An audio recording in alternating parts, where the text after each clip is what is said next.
Hi everybody, it's Carlos here, and today we're going to be going over the top 5 Gen 1 Grass-type Pokemon. These are purely my opinion, so you can totally have a different one than mine. It's totally cool. We can still be friends. Before I want to begin though, I just wanted to say, if you like this video, please go ahead and like, share, and subscribe. Either one of those or all three of them, that'd be awesome. So number 5 is going to be Belle. Belle, I've always kind of liked just because I feel like he's kind of my spirit animal at times. Whenever I just want to sit at home being lazy or something, or just not do anything in general, I just kind of sit there kind of like, blah blah blah blah blah blah blah blah blah blah blah blah. That's literally what I do. Like I wish I was joking about that, but I'm kind of lazy that way. He is my spirit animal sometimes, most of the time, especially if I'm sitting down eating food. But for the most part, the Weeping Belle also has a pretty neat design because you can kind of already guess that it's partly a Venus flytrap in the sense that it is a predator because it has that gaping mouth and whatnot, and also because it obviously evolves into one of the scarier designed Pokemon. Not so much scary as in like give you nightmares or anything, or maybe. But besides that though, Weeping Belle is a pretty cool Pokemon, and it's in the middle of a really cute Pokemon and a pretty frightening Pokemon, I would say. So, it gets the little cute factor. And at number 4 comes in Gloom. Gloom is a very relatable Pokemon to me and probably to a lot of others as well. Gloom, I would describe as the awkward teenage years of being a kid and an adult. You're not cute like a kid anymore, but you're also not like as prepared or as majestic as an adult can be. Gloom is definitely one of those teenage Pokemon that you kind of feel a little bit sorry for because it's in that very awkward stage. In the episode where Ash is going to fight Erica for the Rainbow Badge, you see Gloom and you kind of see it as a scared Pokemon because it's not completely sure of itself. It doesn't have as much confidence in itself, and mainly because it smells bad. It's supposed to be a really stinky Pokemon, I would imagine. And it drools all over the place, which is not completely, attractive to most people.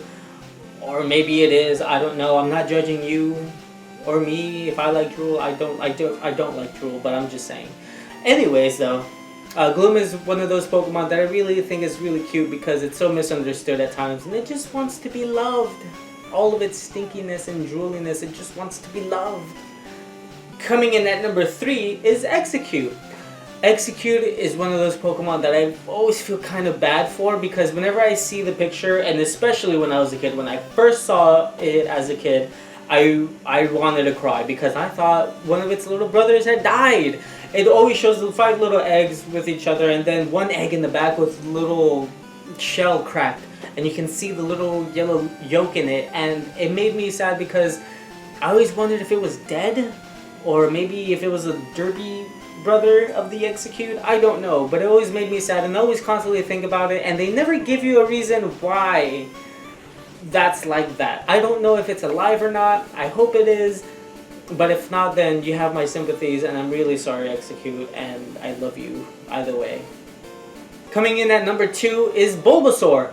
Bulbasaur is one of the 3 original starters that everybody knows about. You have Charmander, Squirtle, and Bulbasaur. Now, fun fact over here, in Japan when the game was released, it used to be red and green, not red and blue as it was here in the States. But however, marketing did not think that in the West, people would think Venusaur was as edgy as a Blastoise could be.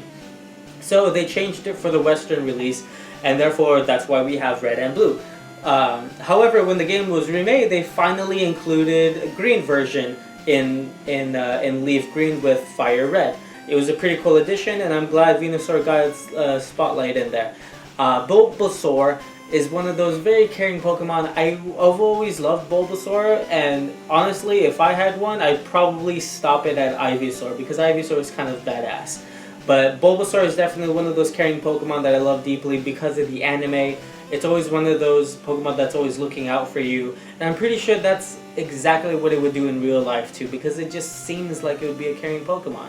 And always try to make your house smell nice. It's a nice Pokemon. And so that's why he gets my number 2. Now number 1 is going to be Victreebel. Victreebel is one of those cool, awesome Pokemon that I wish they did something more with in Mega Evolutions or something, or rather like that. Because Victreebel is one of those Pokemon that's pretty intimidating if you look at it. It's a giant plant with teeth that is pretty hungry all the time. You can ask James. Poor James. But besides that though, Victreebel is a cool Pokemon. It's not that great stat-wise. It's not going to be like your front-runner Pokemon in any of the games or anything, but it is pretty cool to have. And also, if you've checked out my Pokemon impressions, it has a mean cry. Like, I wrecked my voice trying to do that. But besides that though, Victreebel is an awesome Pokemon.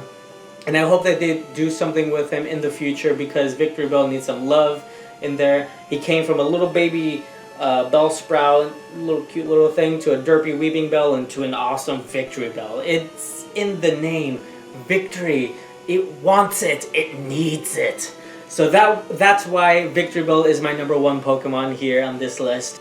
Alright, so that was my top 5 Grass-type Pokemon for Gen 1. If you agreed with my list, that's awesome. If you didn't, then that's even more awesome, because then you can tell me what your top 5 is. But anyways though, if you liked it, go ahead and please share and subscribe. It'd be totally awesome. And hey, I'm also on the social media here on Instagram there at May the Food Be With You, and Twitter at NerdyEtzio. You can follow me there for any news, giveaways, and stuff that I have over there. It'd be totally awesome if you do. And, you know, give me a shout out. You know, that'd be cool. I'll always talk to you guys. Don't worry about it. And I'm pretty sure you guys have also been noticing what I've been wearing are the Gen 1 badges here. I got these from Sanchi.com. These are totally awesome. These are the metal with gold trim on them. See, they're real. You can hear it. Bam. They also have rubber ones if you want those instead. These are about like 25 bucks. It's a good deal for these. I'm a huge fan. I love them. I'm collecting these. These are mine. Don't touch these. That's me. If you want more Pokemon videos, then you can check out my videos over here where I have a top 5 Fire-type Gen 1 Pokemon, as well as me trying 151 original Pokemon impressions. It was a lot of work and it ruined my voice, but it's totally cool and it's totally fun, and there's bloopers in the end, by the way. Or if you're also into other things besides Pokemon, you can check out my other gaming stuff over here, Destiny and Halo, and probably some other games that I'll be playing later on. And with that, that's it. That's the end of the video. I hope you guys enjoyed it. So with that, I'll leave you guys there, and I'll see you next time. Bye.